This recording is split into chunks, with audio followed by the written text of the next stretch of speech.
We did all the choices there. There. Oh, we can choose flight here instead of fight now. Let's do that. See, this is smart. This is what we should have done. Luka drew himself up and decided to take the only option they had left. Flight. He squinted down the barrel of the mission control defense cannon, aiming it through an opening in the dense tree branches. Wow, I can't believe that worked. Hey, Mr. Kerr, we'd love to hear your thoughts, but I'm afraid we have places to be. Come on, Nikki. See ya, jerks. Fine, we know where that leads them. This way, we'll take the tunnels. Oh, tunnels. Luka and Iggy winced as they sprinted through the thicket. The branches clawed at them, reluctant to give passage. After what felt like a marathon, Luka stopped in his tracks as they reached the clearing. What the? That was all he was able to say before Iggy slammed into his back. Were they at the warehouse? The boys tumbled down a steep decline and crashed with a wheezing thud on a surface as hard as ice. The mines? In fact, it was ice. Chapter 5. Signs. They stood silently, catching their breath. The sky was like sapphire. With each breath, a plume of steam escaped from Luka's lungs. Let's keep moving. Luka pulled Iggy to his feet as they gazed across a snowy terrain. I don't understand how they end up here. That was actually pretty badass. I think we lost them. Are we up in the mountains? I don't think so. If anything, we went downhill. And what's up with the Winter Wonderland? All I know is there's no going back the way we came. Let's see if we can get our bearings. Follow me. Find a way home. Well, you see, home was like here, but now it's just not. What's the readout? It's just above 258 Kelvin. That's down a bit from last time. Shall we report to Mr. Kerr? Meh, still within safe ranges. It may be spreading, but it's under control for now. Even a small nudge in the equilibrium could cause a cascade. Dude, relax. Just a few more sites to hit before we can punch out. Let's get this over with. What's all this? Hard to say with all this snow. I think it's a town sign. I can almost make out letters under there. What town could this even be? There couldn't be another town this deep in the weak wood. I'm looking at evidence to the contrary. Let's figure out what we're dealing with here. Step 1, snow's gotta go. I'll see what I can do. Oh, we're knocking the snow down. Well, I suck. What? Thank you. The boys stared in disbelief at the sign that now clearly read, "Welcome to Beacon Pines." This doesn't make any sense. We're in Beacon Pines? How is that possible? We ran away from town. How did we get back here? I guess we got turned around. Where'd all this snow come from? Well, it's been colder than normal lately. There's a pretty big difference between sweater weather and this Arctic hellscape. The puddle we fought at before, it was cold too. Maybe all of it leads to one source. Think it's related? What the hell is going on? We're gonna get you some answers. Let's keep moving. Luka, are you there? Luka had almost forgotten the walkie-talkie he was carrying. It's that bozo Kerr. Hope nothing bad has happened to you out in those woods. Luka looked at Iggy with hesitation.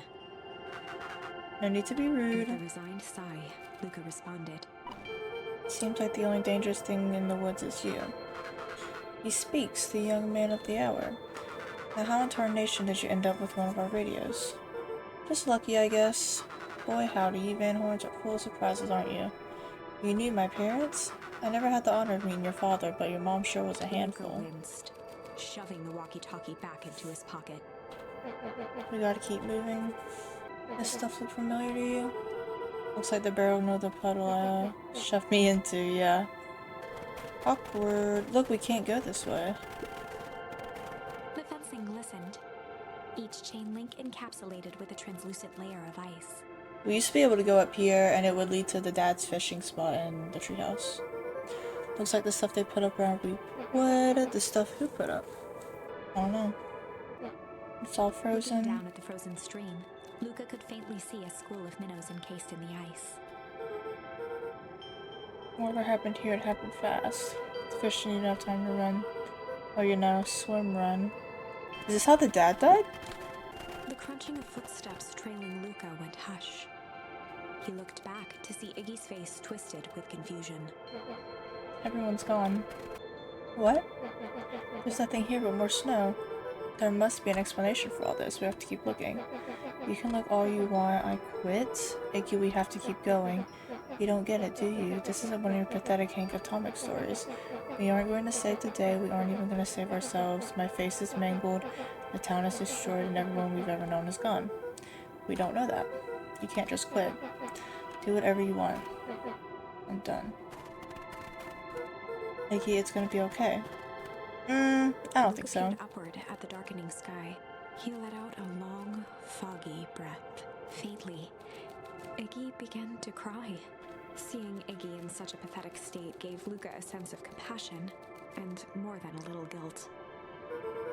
It is getting pretty late, I think. Probably not a great idea to stumble around the dark anyway. Luka allowed himself to collapse. They're just gonna give up before getting to the source? Just The rest for a boys huddled bit. together for warmth and comfort. If not for exhaustion, their minds would be racing, trying to make sense of the events of the day. As it was, all they had energy for was to sit in silence, numb. The way the snow covered everything over, it's kind of calming. Yeah. I haven't had time to say it, but thanks. Huh? For getting us away from those creeps. I sort of froze up back there. Iggy, I should be the one apologizing. This all happened because I lost my temper. No, that's bull hockey. First of all, you didn't know what that gunk would do. You didn't, right? Of course not. And second, stop with this baloney about losing your temper, but I did lose my temper. Motioned sarcastically to his half-deformed face. Obviously, but that's exactly what you should have done. Huh? I was being a horse's ass, and you were supposed to be a horse's ass in response. That's how it works. Iggy, I'm having a hard time following. You wanted me to fight you? Of course. Geez, you goody-goody types take forever to understand this very basic point. Why would you go around saying cruel things trying to get into fights? It's something to do. You're an asshole because you're bored. Sometimes I just feel empty. You wouldn't understand. You and Rolo always having a blast together, laughing and calling that dinky little treehouse mission control. Iggy now wept openly. Perfect little Luka Van Horn with his perfect little life. That's bold. My life is not perfect. Everybody in this town likes you. Not everybody. Hell, that new girl hasn't even unpacked yet and even she already likes you. You have Tish. He wiped his nose with a sleeve. I love Tish. Tish is great, but she ain't exactly the world's greatest conversationalist, you know? Luka gave a warm chuckle. I get that Iggy impression. cleared his throat as he wiped his eyes. Huh, must be raining out here. Definitely. Iggy arched into a wide yawn. Maybe that's why they all wear their masks and stuff down there, because it makes them, like, tired or something. Or, like, the snow makes them tired. I don't know. We should probably try to get some sleep. Yeah, let's lay low for now. Tomorrow we'll get to the bottom of it all. Luka's eyelids began to slowly drift shut. Luka? Yeah? I always did want to see the inside of your dinky little treehouse. What do you think? Not bad. I'll give you the full tour when we get back. You know what? That's all Luka could whisper before succumbing to sleep. Iggy snuggled in some more. When it comes to the worst days of my entire life, this one wasn't half bad. The house smelled of warm bread. Luka was playing with toy blocks on the living room rug. He looked up to see his parents on the couch. His mother held his father's head in her lap. She idly stroked his hair while humming a song. A voice behind Luka spoke. This is how you remember them, huh? Luka turned to see his own face. The doppelganger from his dreams. Still clad in a yellow hazmat suit. Still carrying a look of disdain behind empty eyes. Aww. Look at this perfectly cozy scene. You know it wasn't really like this. The figure picked up a toy block and inspected it. It's amazing the facades that one can build given the right materials. Not that I blame us. These are a child's memories, all warm and fuzzy. You don't remember, do you? Luka snatched the block from the figure's yellow-gloved hand. Remember what? The doppelganger pointed to the couch. The last day we saw him alive. The day he chose to abandon us. Luka turned to look at his father, still lounging on the couch. That's not true. He didn't abandon us. The doppelganger waved his hand dismissively. Everything is true here. It's just a matter of what we choose to see. Well, let me show you. The world flickered and pulsed. Luka was sitting next to his bed, listening to his heartbeat with one of his dad's stethoscopes. The doppelganger limped into the room. No, we both know that's not how this went. He grabbed Luka's hand and guided the stethoscope to the floor. Luka heard muffled shouting, brought close by the stethoscope. It was his parents, fighting. Do you remember what we did next? Luka gave a slow nod and crept down the hall to peek through the banister. He could see the outline of his mother at the bottom of the stairs. Damn it, Walt. We can't afford to get involved in this. She was scared. His father stepped forward. What am I supposed to do? Just watch? There's a sickness in this town, and we both know who's behind it. I swore an oath to help people. I won't turn my back on them. Luka's mother grabbed Walt. She was crying, pleading, I can't lose you. Walt calmly removed Eleanor's hand from his shoulder. What's right is right, and what's wrong is wrong. I could never live with myself if I let Sharper get away with this. Eleanor raised her voice. Spare me your bullshit platitudes. What about our son? Luka flinched, dropping the stethoscope down the stairs. Walt turned with a panicked smile. Luka, is that you, buddy? With tears in his eyes, Luka descended the stairs. Mom? Dad? What's going on? Walt dropped to a knee to meet Luka eye to eye. Nothing, buckaroo. Your mom and I just got a little overexcited is all. Luka placed the stethoscope against his father's chest. His heart was racing. It sounded like you were going somewhere? Walt gently removed the device from Luka's ears. Listen to me, Luka. I have some business to take care of. I'll be back in time to tuck you in. Luka hugged his father tightly. Promise? Walt stood up and walked to the door. He glanced over his shoulder. I promise. With a wink and a grin, he put on his hat and strode out into the evening sun.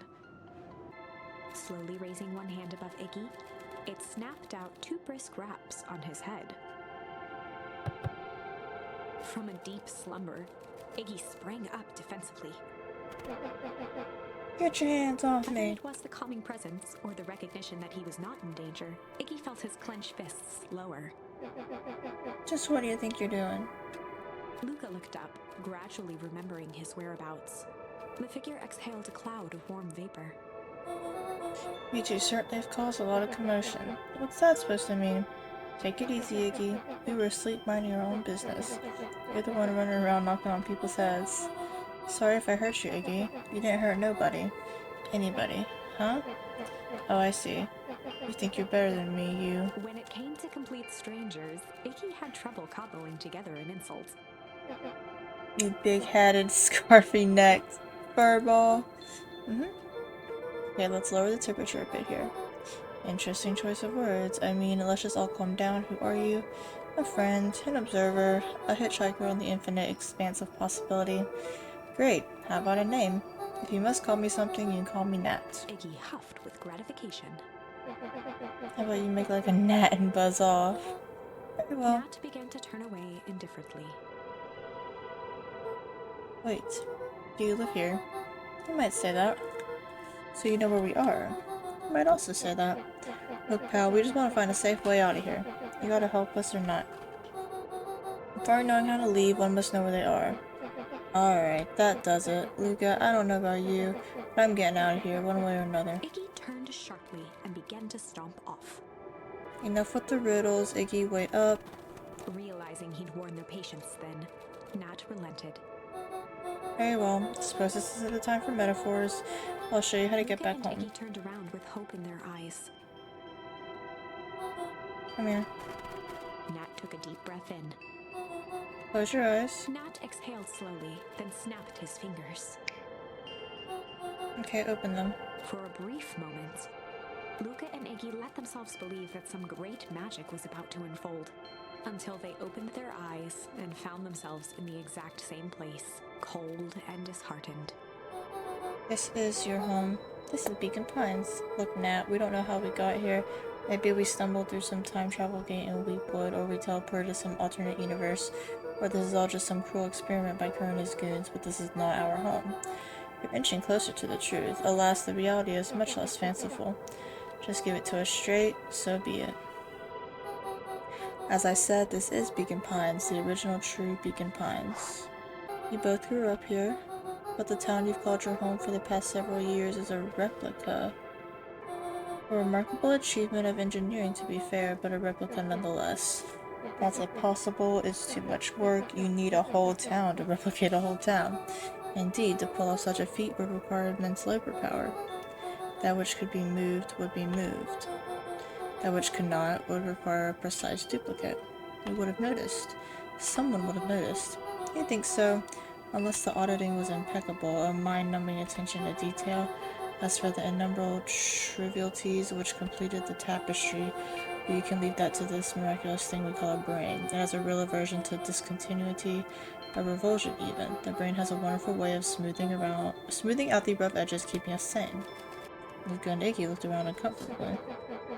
So you're saying that someone made an entire new town and moved us all and no one noticed? Precisely. What? But why? Why is the one question that can never be answered with certainty? The best one can do is to uncover. Matt narrowed his eyes, furrowed his brow, and uttered, The source. Why'd you say the source like that? Luka Why began indeed? to laugh uncomfortably. It's all ridiculous. There's no way they could. Down at his feet, his eyes started back and forth in contemplation. With a sudden pain, a thought struck him. This really is home. He sprinted off into the pale distance. As Iggy turned to follow, Nat called out, Iggy, it's not too late to turn back. Simply head west through Weepwood. Chapter 6. The Source. Nat expressed his sympathy with a shrug and sauntered off as unassumingly as he'd arrived. He'd given Luka and Iggy what they needed, and nothing more. As Luka sprinted across the snow, the events of the past few days became clearer, pieces to a larger puzzle. Yeah, I'm fine, I think. Rolo said he was underground somewhere, captured. The clipboards were hell-bent on capturing Iggy. It all seemed to point to perennial harvest. So, I guess perennial harvest are bad guys? But right now, there was one thing that Luka needed to know. Luka stopped dead in his tracks. The tree was gone, uprooted and moved, leaving a raw gash in the earth. Oh my gosh, I didn't even notice. Yeah, they took the tree and just moved it. His numb hands hit something hard. A headstone. A dry whisper escaped Luka's lips. I wonder if his dad's body is in this town or the fake town. Oh no, he is still here. But you've been here alone in the snow. Dad, I'm so sorry. Oh, that's so sad. I ruined your favorite spot in the world. Our favorite spot in the world. Dad, what do I do? No reply. Just snow-covered silence. Why'd you give me this look like that? What if I couldn't find you, you jerk? He noticed the tears welling in Luka's eyes and the snow-covered grave. Oh. Iggy, they stole his tree, Iggy. Yikes. Suddenly, they heard the crunch of approaching footsteps in the snow. Kerr, gotta hide. Fall off this looks so good. Dude, did you hear me? I said 259. Sorry. You ever think about what we did here? We saved a whole town of people. Doesn't feel like it sometimes. About everything we left behind. That's the gravest someone with a family. The people who love them will never know the truth. The truth is overrated. He bent down to scoop up a snowball and lobbed it playfully. Don't be such a downer, dude. We took this job to change the world. Yeah, come on. Almost lunchtime. Oh! Oh, weirdo. That was unexpected. I liked that. There, I thought I was a jerk. These dinguses are out here literally dancing on graves. Luka stuttered through heaving sobs. I'm so sad. I thought I was visiting him.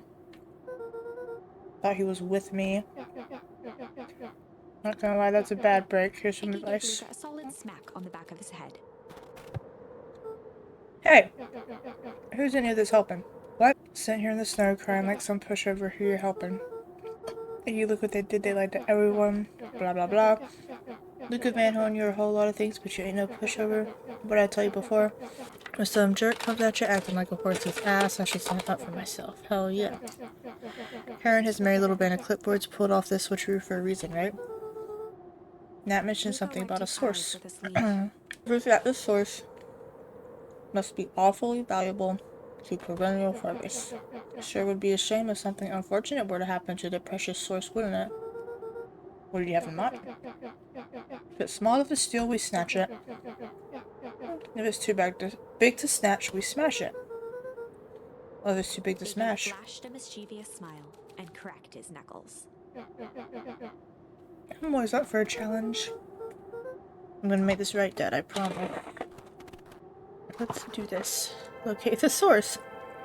Well, we already know where it is. It can get awful cold out in those woods, Luka.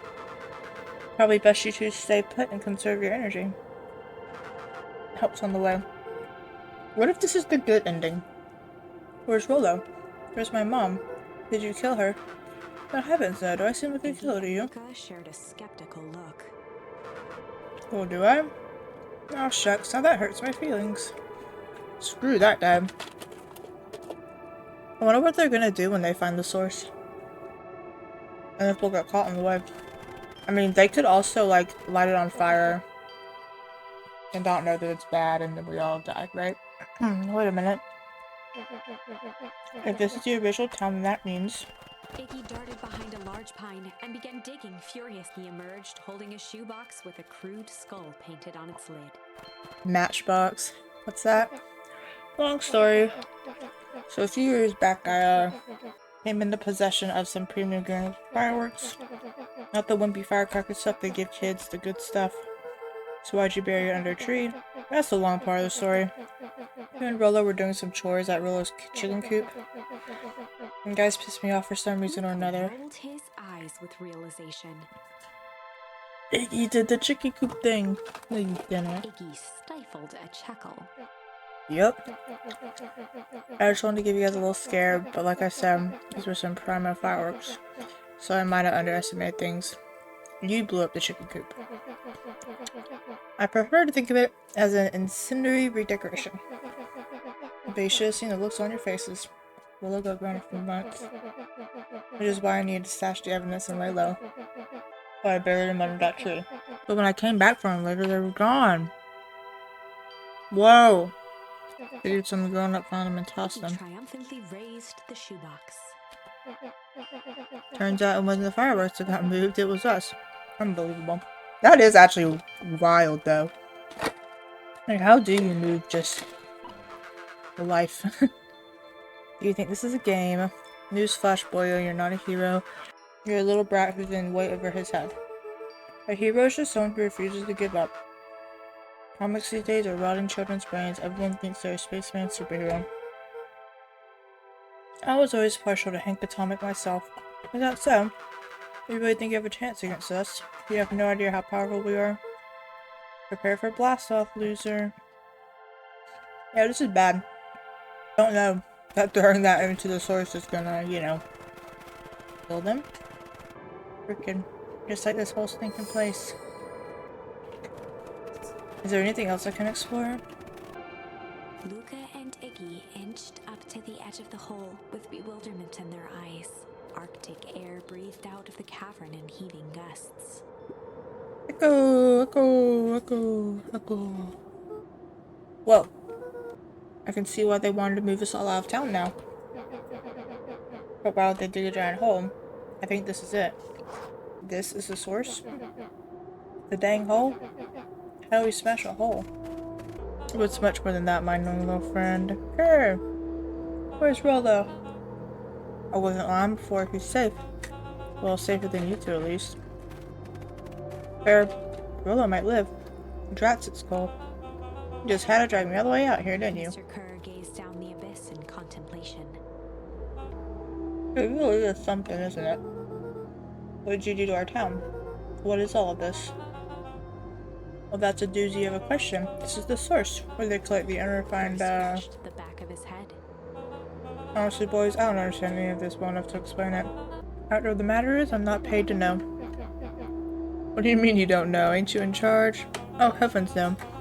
My role is merely to flash a winning smile and manage various complications. Complications like us? You are a smart boy. His face contorted into a saccharine grin. It really is nothing personal. Some people are destined to strive for greatness, and others are simply obstacles along the way. So what's going to happen here is either Iggy or Luka or both light up a firework or throw the fireworks into the source, whatever, or Kerr just straight up pushes them into the source to get rid of them. It seems like you were destined to be a creepy lackey. The point is that we all play our part in life. Mine just happened to be a lead in the role of a lifetime. And you happen to be extras ready for your curtain call. We aren't giving up without a fight. Your smile is not going to be so winning after we're done with you. Nah, boys, there's no need for melodrama. It makes even a professional such as myself embarrassed for you. Let's change the mood a bit. Snapped his fingers. Scene change. There, that's better. Deal with them? Iggy turned to Luka with a sly glance. Why are you smirking? We gotta have a box full of fireworks and you don't. Iggy waved the box into the air, threatening to drop it down the hole. Stop. Let's not do something regrettable. Jokes on you, regret's one of my specialties. Out of curiosity, what will happen if I threw these in your precious hole? Nothing at all. You're a terrible liar. I'll have you know, I'm an exceptional liar. But that's fair enough. Iggy plucked a single bottle rocket from the box and held it up with reverence. Stop, you fool. Call off your goons. After a long pause, Mr. Kerr flung up his hand with frustration. Very well. I'll connect back for the night. It's been a long day. I'll handle these two from here. Mr. Kerr sighed into the frigid air. Just us now, Iggy. You can put that down. Hold it like this. With a nonchalant flick, Iggy tossed the firework into the hole. GG. Ooh. Whoa. With a growl, Kerr leapt at Iggy, crashing through Luka. Iggy tried to twist away, but in the struggle they both tumbled over the side. No! Luka dove forward, bracing Iggy's hand just before it slipped. His grip was made precarious by the cold, wet snow. He could see Kerr further down, clinging to Iggy's coat. You reckless child, what have you done? Luka, listen to me. Hold on tight and use the walkie-talkie to call them back. How, what channel do I use? It doesn't make a damn difference, they're always listening. If you do that, the clipboards will just haul us up and snag us both. The only way you get out of this is if Kerr's out of the picture. Just let go and save yourself? If he lets go, we both die? I don't want to die, but seeing the look on your face almost makes it worth it. Mr. Kerr, you've had a long life. Why don't you actually do something selfless and just let go? Mr. Kerr gasped with insult. Long life? I'll have you know I can still play 25. You should have heard me sing the part of Phileas Young. With a wild look in his eye, Mr. Kerr began to hum a proud melody. Dum-dum-dum. Wow, can you believe this guy? Luka's hand began to cramp. His voice began to crack. Kerr, just let go. No can do. If you want to save your friend, you'll have to save me too. You can look at me, it's okay. Luka felt Iggy loosen his grasp. No.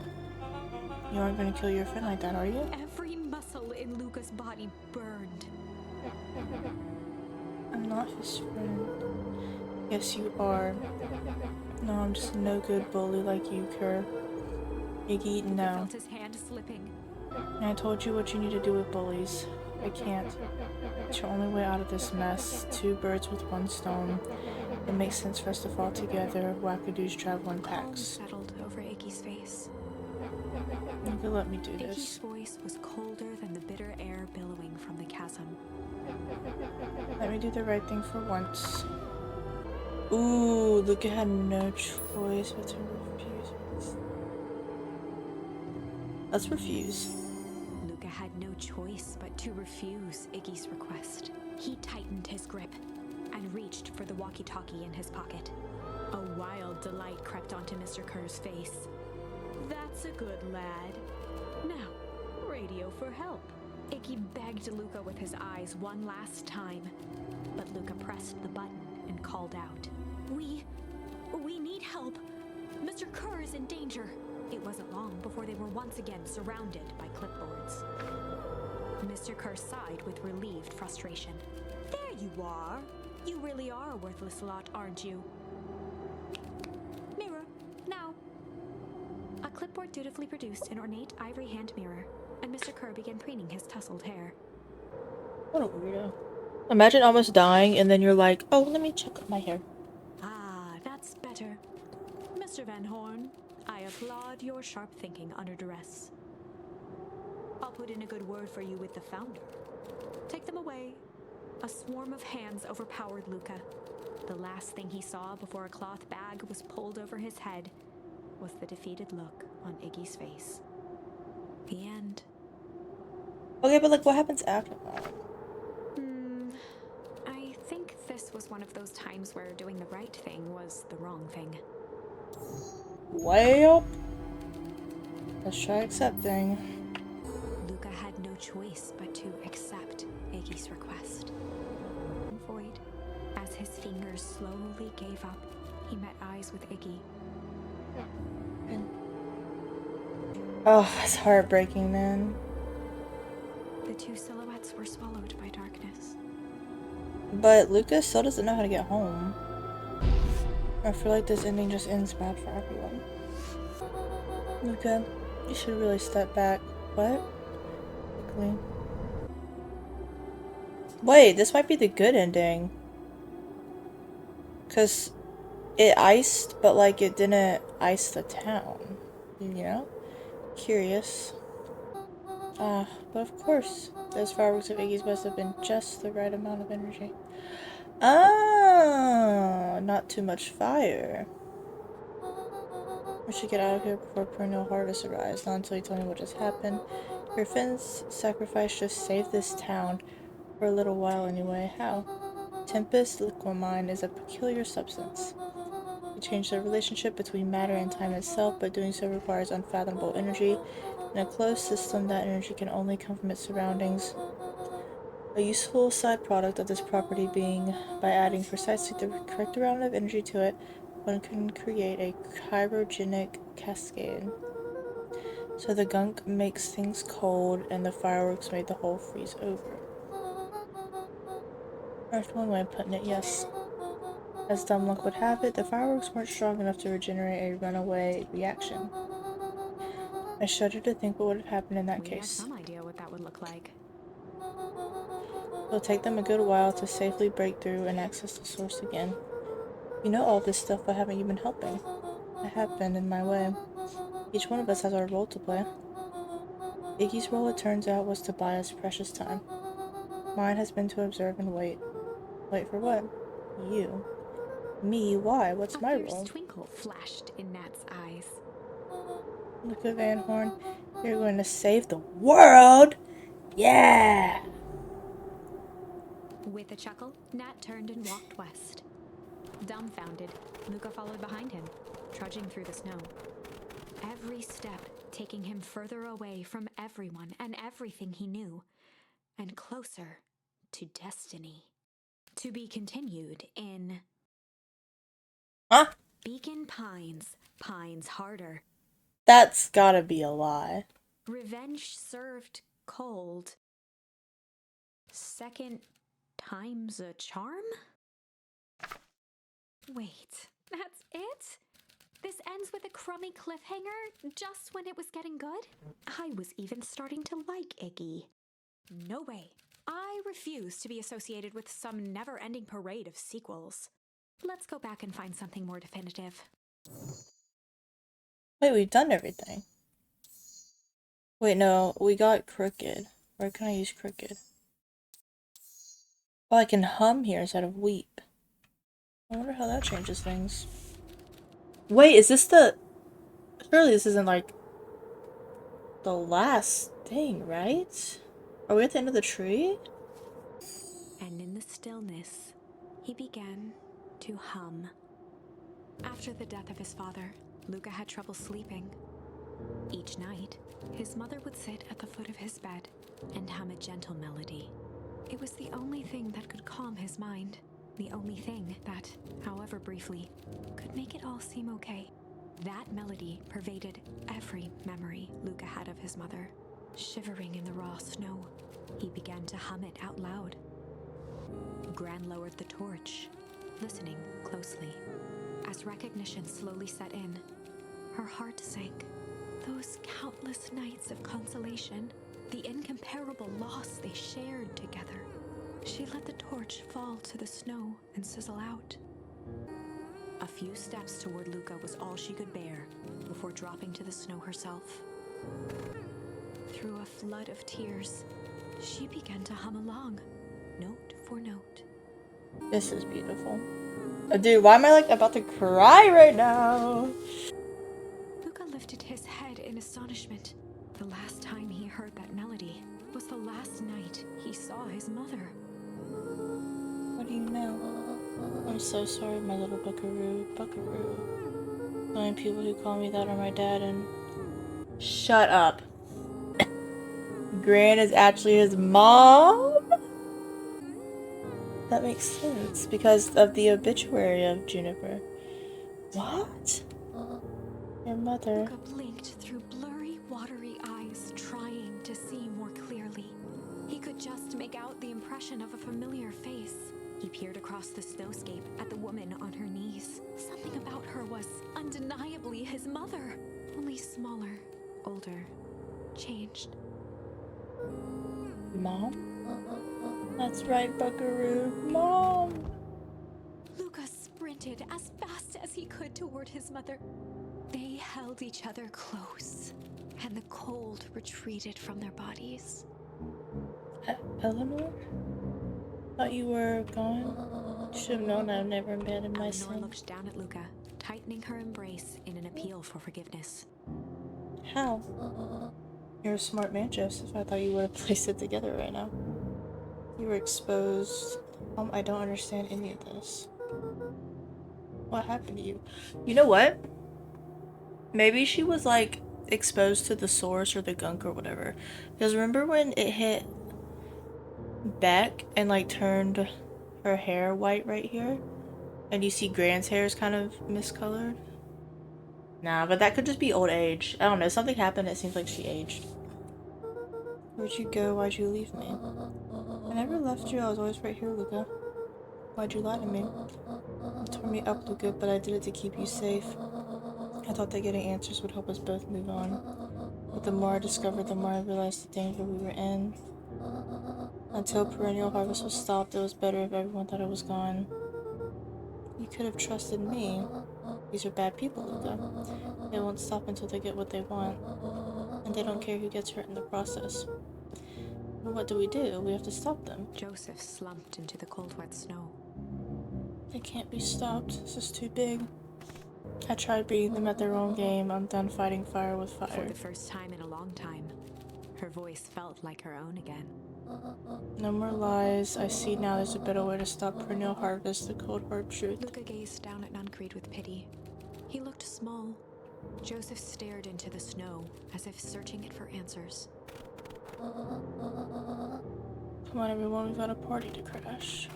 You don't understand, he always wins. Who? Chapter Kerr? 9. Kerr or Valentine? The devil you know.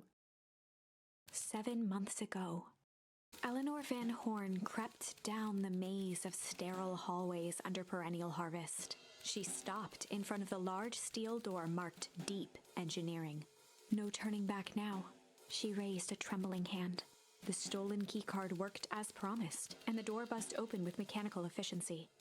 She was immediately hit with the smell of disinfectant.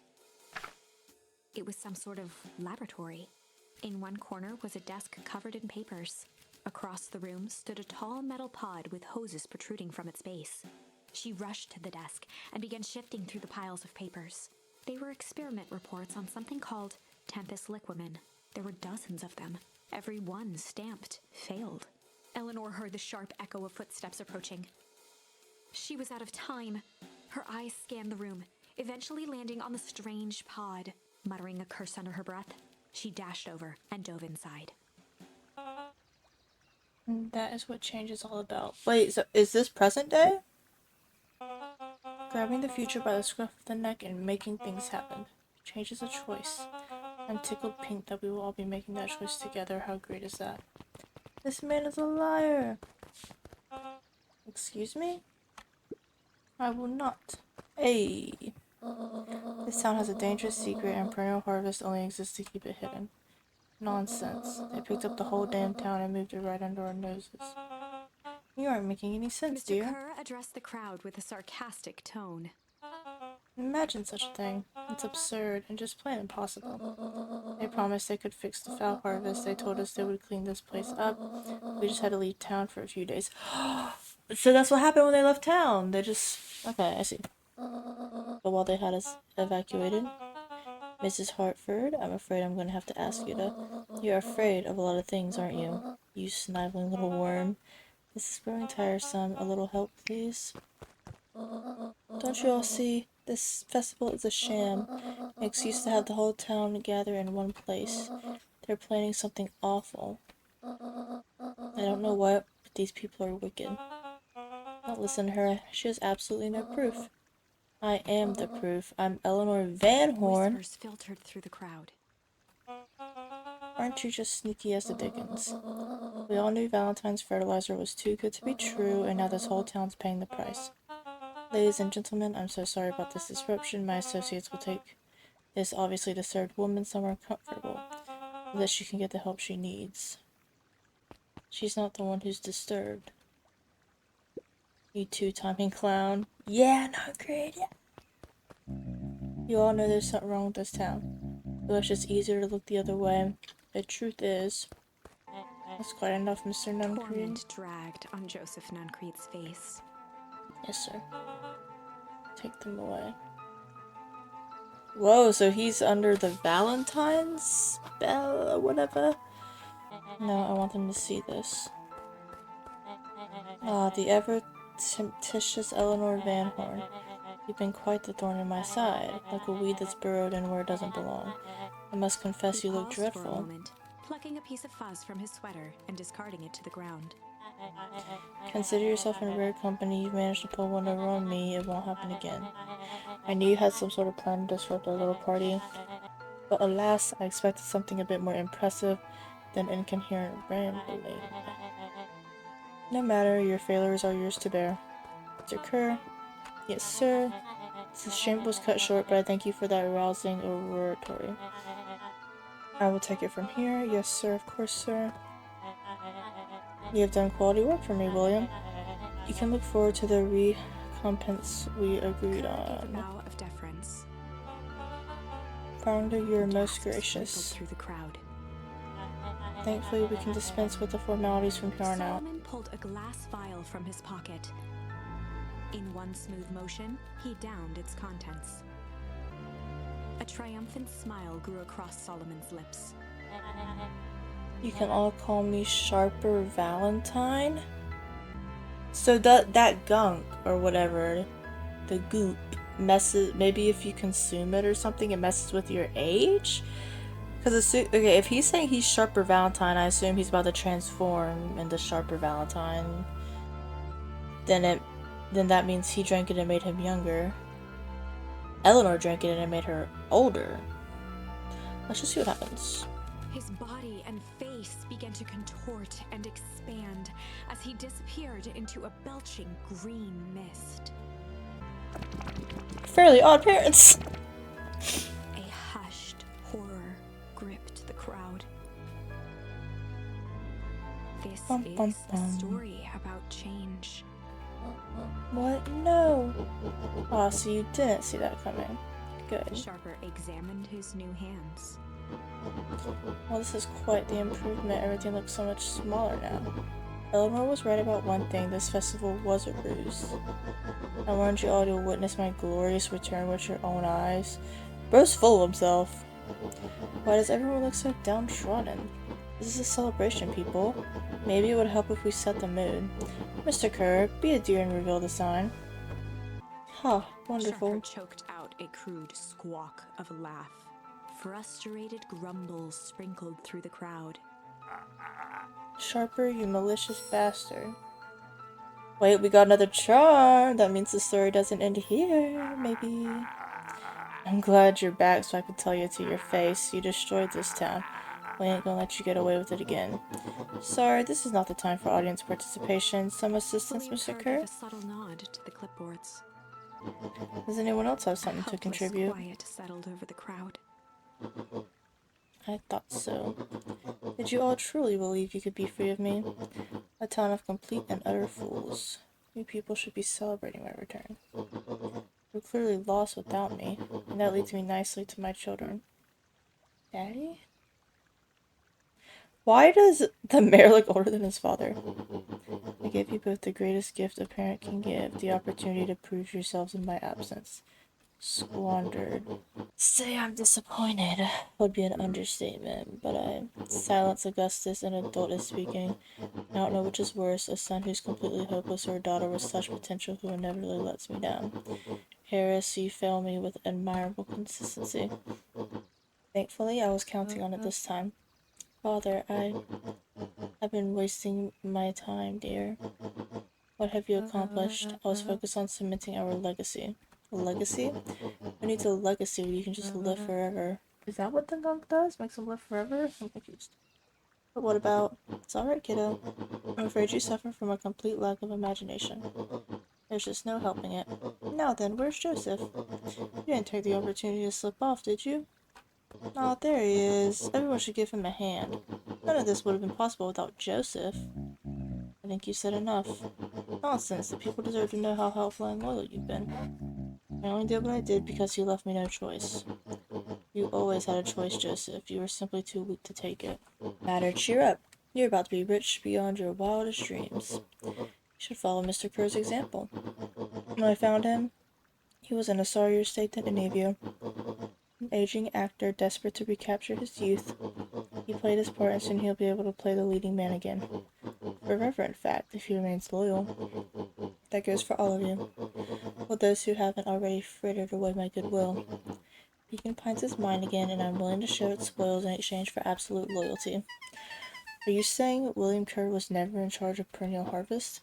Huh. You think that puffed up blatherskite could have accomplished all of this? Dawn, I suppose it's time for your big exclusive. Sharper addressed the crowd with indignant pride. He'd planned this moment for so long that now, at the deed's fruition, it almost felt frivolous. You see, I needed a figurehead to hold things down while I orchestrated my return. Someone to misdirect, lie, and bilk this town for a spell. So I invented William Kerr. Take your bow, you've earned it. Flourished a preposterously elaborate bow. It's the guy from the book. Patrick C. Montesquieu, thespian extraordinaire at your service. Father, I just want to thank you again for this opportunity. It truly was the role of a lifetime. Wait, so this Bill Kerr was a patsy the whole time? Now that your secret's out in the open was to stop this town from rising up against you. Well, that's the delicious part, fear. Thanks to our clipboards, I know what each and every person in this town fears most, and I will make those fears manifest for anyone who steps out of line. The choice is simple. I'm not afraid of you. Ah, the young hero. I've kept a keen eye on you, boy. You and your friends made a habit of disrupting my plans. What a pity. If things would have gone differently, you might have had your moment of triumph. But that's fate for you. You can't do this. Oh, but I can. I've won. Never underestimate what a great man can do given time. And now time is my plaything. Perhaps the most expensive thing I've ever bought. But well worth it, ha. Sharper coughed up one final laugh and cracked his knuckles. Enough chit-chat, let's get to work, shall we? And so, Sharper set about remaking the town in his own image. The fertilizer factory soon reopened for business. Sales rose steadily as more and more farmers across the countryside began to swear by its miraculous properties. Beacon Pines became famous, a secretive town that, for the right price, shared its gifts with all. Gifts that became more and more necessary in a world where winters grew longer and longer. The end. Now, there's gotta be a better ending. We have a couple more charms, hopefully we can use. This is wrong, but things are becoming clearer now. You can feel it, right? We can't let Sharper win. He might just be the key to this whole thing. Let's see. Malice. Okay, instead of shame in his eyes, there's gonna be malice. There was a malice lurking behind those eyes, like a trap ready to spring. Luka felt the weight of Nuncrete's hand on his shoulder. Something wasn't right. He didn't know why, but something was telling Luka to get out of there. I just want this all to be over. Of course, I'm sure it'll all work out soon enough. I should get going. I told Roxy I checked for Rolo at the Luka twisted free treehouse. of Nuncrete's grasp. Of course. Luka, you know your dad and I were good friends back in the day. You can come to me with anything. Anything at all. He looked down and muttered in a gruff voice. Mama always told me my problems would look smaller once I grew up. My problems always seemed to grow right along with me. Heavens, I sense big trouble ahead. Yeah, me too, lady. These festival decorations are a bit humdrum. Now, if I were to throw a festival, it'd be a thing to behold. I agree, this is all more than a little sad. It's worse than sad, it's boring. What if we did a little something to spice things up? I'm listening. You know that festival sign waiting to be unveiled? It'd be a shame if The someone... two scurried off, eagerly formulating a plan. Hey, Luka, what's up? You haven't seen Rolo around recently, have you? He doesn't come around here much. Not since they made a rule that he can only order decaf. Guess Mrs. Fratelli's getting ready for the festival. Hey, Dawn. Is it true about Rolo? Yeah, he didn't come home last night. Wonder if it's connected. Connected to what? I was checking in on reports about increased activity around town. What sort of activity? Windowless trucks, mechanical noises, strange lights, your typical shady stuff. Who would be doing all that and why? Well, I have a few leads. The Valentine family is always suspicious. Perennial Harvest certainly has the resources. Do you have any idea where Rolo could be? The best way to start looking is where the trail went cold. Where'd you see him last? We were in Weep Wood, right by Valentine's fertilizer. I'll check out Weep Wood when my shift ends. I do my best work at night. Identify yourself, please. Nellie Medwell, I work here now. I'm unable to locate you on our staff roll. Oh, I don't officially start until tomorrow. Mr. Kursak could come in early tonight to get a few things done. Hold, please. Clearance authorized. Thank you. Our harvest awaits. Zzz. Hey, Mr. Sinclair. Mr. Sinclair continued snoring and lifted one eyelid just enough to see who it was, a tactic he often used to avoid undesirable conversation. Yoo-hoo, Mr. Sinclair. Don't you see I'm sleeping, boy? How was the napping today? Crummy as always. Used to have a perfectly nice view from here. So Perennial Harvest put that monstrosity of a building in the way. Why don't you just move your chair a bit? Why should I be the one that moves? If it's a showdown they want, I ain't gonna be the one who blinks. Zzz. Hey, Jetson. Have you seen Rolo come this way by any chance? Afraid not. As elusive as the fish in this here pond. Need more baits? Ooh, yes. Okay, pungent Luka and wrapped a crooked. twig of thyme around the hook. Some fish have refined taste. My bad. Property of Sharper Valentine. Figures. If he had his way, property of Sharper Valentine would be written on everything in this town. Shall we give it back to him? He may not even want it back. The man's got a contentious relationship with time. We'll keep it here in case he ever wants to pick it up.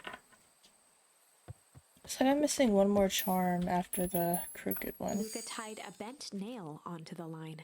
If all you have is a hammer...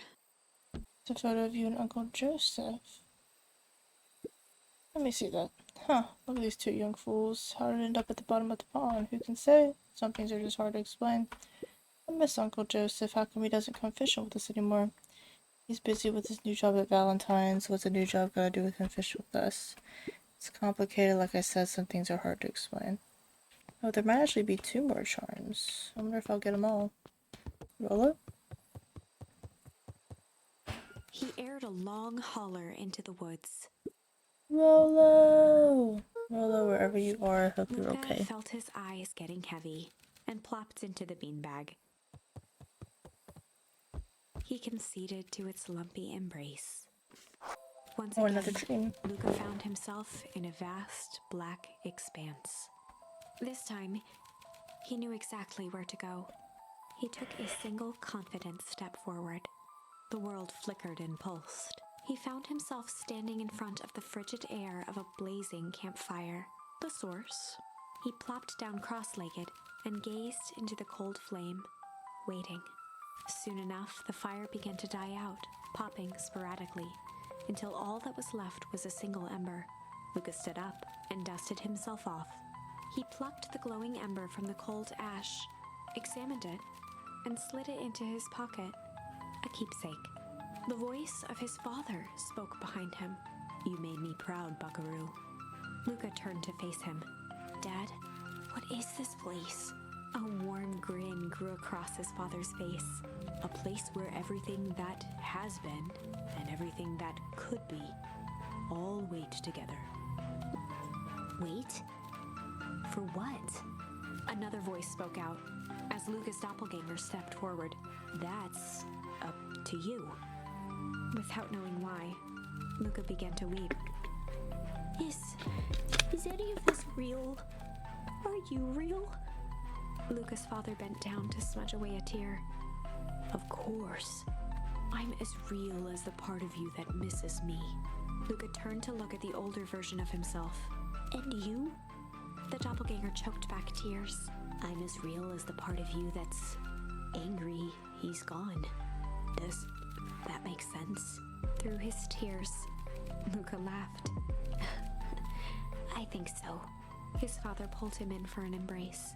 "Time to go, Buckaroo." Luka was startled from his dream by a banging on the floor. Are you in there? A commanding voice rumbled from below. Just as Luka sprang to lock the entry hatch, the door knocked open. Chapter 5. Dangers big and small. Quite the cliffhanger to end on. But I did just realize it is 12:30. It's very late for me. I have a headache, and frankly, I'm getting tired and I'm starting to lose my energy. So, there are 11 chapters in the game where you are loved. Drink water, get your rest, get something to eat if you need, and I'll see you guys later. See ya. Bye.